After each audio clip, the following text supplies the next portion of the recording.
L'autre jour, je devais planter un clou dans le mur.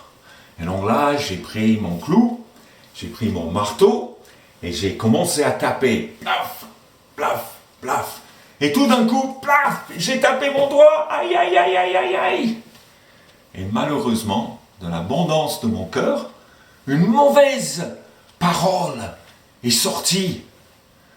Une mauvaise parole est sortie. Et j'aurais préféré dire Alléluia. Mais dans la vie, on ne dit pas toujours Alléluia. Quelquefois, il y a des blessures qui nous piquent et on dit autre chose. Et l'apôtre Jacques, il disait la même chose dans son livre. Il dit de la même bouche sortent la bénédiction et la malédiction. Et après, il dit, il ne faut pas, mes frères, qu'il en soit ainsi. Et donc, il ne faut pas que cette mauvaise communication soit ainsi. Et donc aujourd'hui, c'est Pentecôte. Et Pentecôte, c'est le jour où Dieu a purifié notre communication. J'irai un peu plus loin avec Jacques. Il dit, voici comme un petit feu peut embraser une grande forêt, où la langue aussi est un feu. Elle est le monde de l'injustice. La langue a sa place parmi nos membres. Elle souille tout le corps et embrase tout le cours de l'existence. Embrasée, qu'elle est par la géhenne. Et donc, est-ce que j'ai une langue embrasée par le feu de la géhenne, le feu de l'enfer? Mais Pentecôte nous donne un autre feu. Alors regardons en Actes chapitre 2, on voit le jour de la Pentecôte avec le vent et un souffle violent. Et après, verset 3, des langues qui semblaient de feu et qui se séparaient les unes des autres, leur apparurent. Elles se posèrent sur chacun d'eux. Ils furent tous remplis d'Esprit Saint et se mirent à parler en d'autres langues, selon que l'Esprit leur donnait de s'exprimer. Et donc Pentecôte, c'est la purification de notre langue. Au lieu d'être embrasé par le feu de l'enfer, on peut être embrasé par le feu du ciel pour avoir une belle communication qui édifie et qui construit. Voilà, Luc aussi, Luc chapitre 6, verset 45, il dit ceci, « L'homme bon tire le bien du bon trésor de son cœur, et le mauvais tire le mal de son mauvais trésor, car c'est de l'abondance du cœur que la bouche parle. » Car c'est de l'abondance du cœur que la bouche parle. Et qu'est-ce qu'il y a dans mon cœur? Qu'est-ce qui sort? Qu'est-ce qui sort? Parce que pour purifier la langue, il faut aussi purifier le cœur. Pensons un moment à Dieu. Qu'est-ce qui sort de l'abondance du cœur de Dieu? Et quelquefois, je pense à Dieu, à son cœur, et peut-être Dieu, il a dit lumière, il avait la lumière dans son cœur, et de cette abondance a jailli la lumière à la création. Peut-être il a dit Alpes suisses, et les Alpes suisses ont jailli de sa générosité. Mais il y avait aussi l'agneau de Dieu caché, cet amour caché dans son cœur. Et un jour, il a dit agneau de Dieu, Jésus-Christ, et cette parole d'amour a été faite chair et a habité parmi nous, Jésus-Christ. De l'abondance du cœur, Dieu a parlé.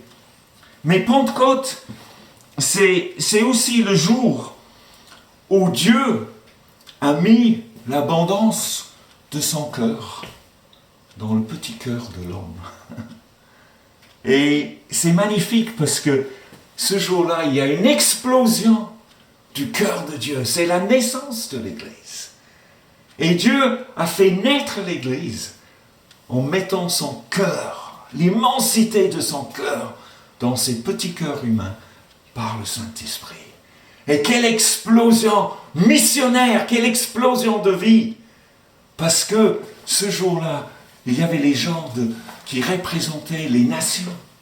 Il y avait une explosion missionnaire où Dieu il a envoyé son Église dans une dynamique de vie vers les nations. Et donc l'Église est née dans ce débordement de l'abondance du cœur de Dieu qui est mis au cœur de son peuple. Est-ce que vous avez une abondance de blessures ou est-ce que vous avez une abondance du cœur de Dieu dans votre cœur?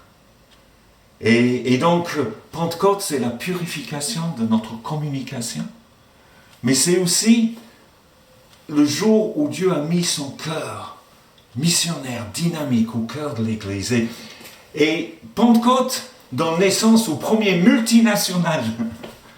L'Église est multinationale. Le cœur de Dieu donne naissance à une diversité, un accueil de tout le monde, une générosité d'amour. Pentecôte, c'est le jour où Dieu il a mis son cœur dans l'Église. Et Pentecôte, c'est aussi un renouveau dans l'émerveillement. Est-ce que vous êtes toujours émerveillés? Quelquefois, j'aime bien voir les petits-enfants. Parce que la première fois, l'autre jour, j'ai vu ma petite fille et elle avait pour la première fois un escargot dans les mains. Elle était émerveillée de voir cet escargot. Et est-ce que nous sommes toujours émerveillés par Dieu, émerveillés par qui il est? Et maintenant, nous arrivons au cœur de Pentecôte. C'est vrai, c'est une question de communication, de langue, de dialecte, de mission, de feu et tout ça. Mais le cœur de Pentecôte se trouve vraiment dans Actes 2 et verset 11. C'est une question d'écoute et de parler.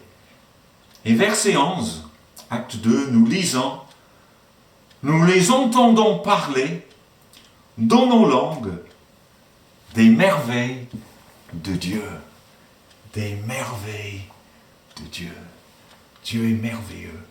Et Pentecôte doit renouveler par le Saint-Esprit notre émerveillement dans notre Dieu. Notre émerveillement dans la vie. Et donc voilà, on parle des 7 merveilles du monde.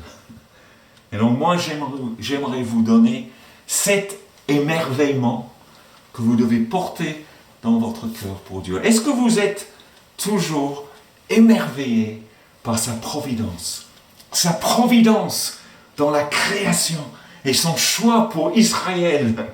Les patriarches, les prophètes, les rois, David, Salomon. Toute cette richesse de sa providence, la beauté de la création. Est-ce que vous êtes toujours émerveillé par sa création, sa providence? Deuxièmement, est-ce que vous êtes émerveillé par l'incarnation?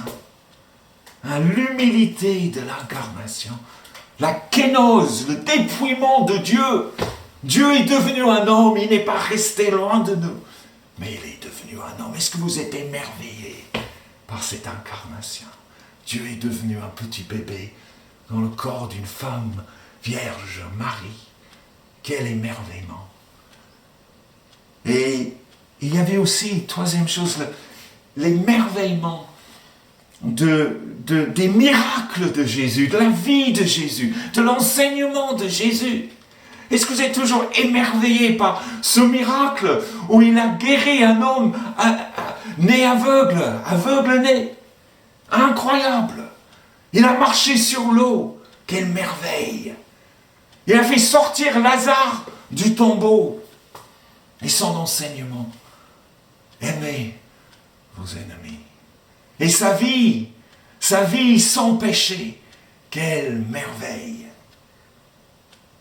L'incarnation, les miracles. Quatrième merveille, la crucifixion. Un Dieu qui peut se livrer à la mort? Est-ce que vous êtes toujours émerveillé par la croix, émerveillé par le sacrifice de Jésus-Christ? Nous les entendons parler dans nos langues des merveilles de Dieu, merveilles de la crucifixion. Et cette parole de la croix, Père, pardonne-leur, car ils ne savent pas ce qu'ils font. Et cette parole de la croix qui se tourne vers le voleur et qui dit, aujourd'hui, tu seras avec moi dans le paradis. Voilà, c'est merveilleux tout ça. Et bien sûr, cinquième merveille, la résurrection. Je suis continuellement, perpétuellement émerveillé par la résurrection. C'est une réalité de foi dans ma vie. C'est merveilleux cette résurrection.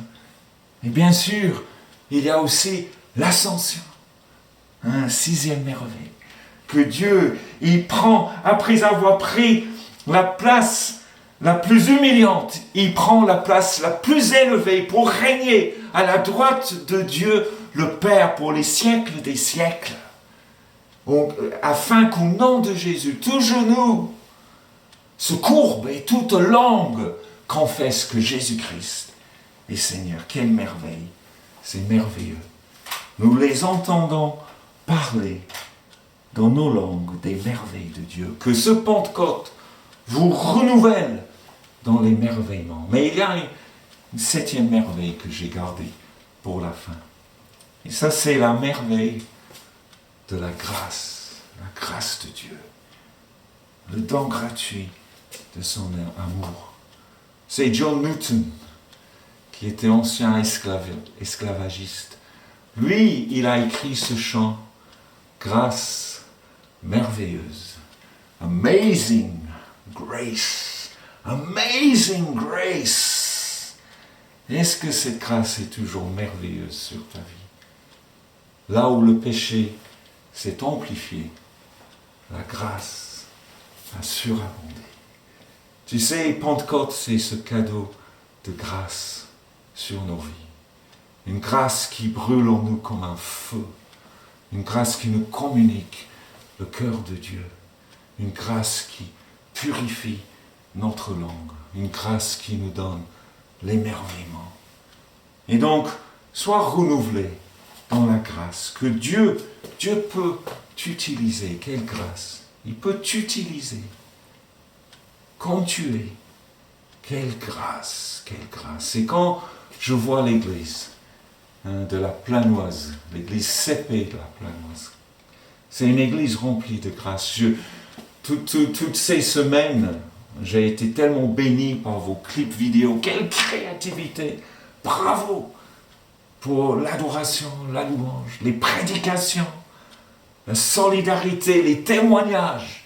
C'est merveilleux. C'est une grâce. Et c'est une grâce qui vous envoie. Laissez-vous envahir par cette grâce. Sois renouvelé dans votre émerveillement. Que ce Pentecôte soit pour chacun de vous une purification de votre communication. Un moment où vous captez de nouveau l'abondance du cœur de Dieu, que vous soyez de nouveau envoyés dans cette explosion missionnaire et que ça soit surtout le jour où vous retrouvez votre émerveillement dans ce grand cadeau de grâce. Et donc, nous les entendons parler dans nos langues des merveilles de Dieu. Que Dieu vous bénisse ce jour.